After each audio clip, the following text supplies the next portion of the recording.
வணக்கம். திண்ணைக்கு வந்திருக்கும் அனைவருக்கும் என் அன்பான வரவேற்புகள். இன்னைக்கு நம்ம பார்க்க போகிறது உளுந்து கஞ்சி.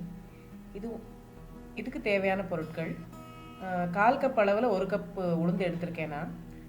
அதோட அரை அளவு பச்சரிசி.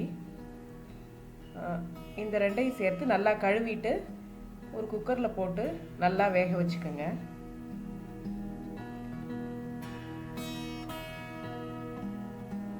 அதுக்கு நான் 2 டம்ளர் தண்ணி சேர்த்துருக்கேன்.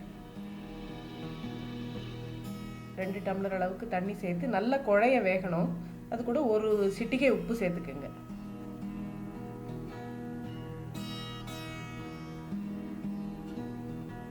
இது அவங்கவுங்க குக்கரை பொறுத்து எவ்வளவு நல்லா குழைய வேகிற அளவுக்கு இதை வேக வச்சு நீங்கள் எடுத்துக்கோங்க. இப்போ என்னோட குக்கரில் இதுக்கு ஒரு 15 நிமிஷம் ஆச்சு இது நல்லா குழைய வேகிறதுக்கு.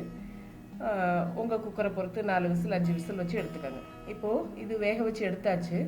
நல்லா குழைவாக இருக்குது, நல்லா வெந்துருச்சு. அதாவது உளுந்து அரிசி ரெண்டுமே அதோட உருவம் மாறி நல்லா குழஞ்சி ஒன்றா சேர்ந்துருக்கு. இந்த பதத்துக்கு எடுத்துக்கிட்டு அதில் இப்போது நான் 1.5 டம்ளர் பால் சேர்க்கிறேன். இது கூட நான் இடித்து வச்சுருக்கிற ஏலக்காய் விதை கொஞ்சம் சேர்த்துக்கிறேன். இந்த ஏலக்காவை தேவையில்லைன்னா விட்டுறலாம், இயல்பான உளுந்தோட வாசனை இருக்கும். ஏலக்காய் சேர்த்தா பாயசம் மாதிரி நல்லா இருக்கும்.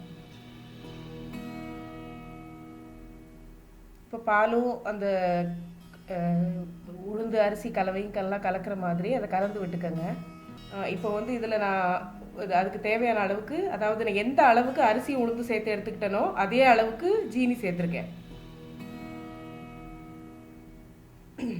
அந்த உளுந்தால என்னென்ன நன்மைகள் உண்டு அப்படின்னு சொல்ல போனால், பித்தத்தை குறைக்கும், இது உடம்போட சூட்டை குறைக்கும், எலும்புருக்கி தீரும். அதாவது எலும்புருக்கின்னு நம்ம நோய் சொல்லுவாங்க, காச நோய், எலும்புருக்கின்னு சொல்லுவாங்க.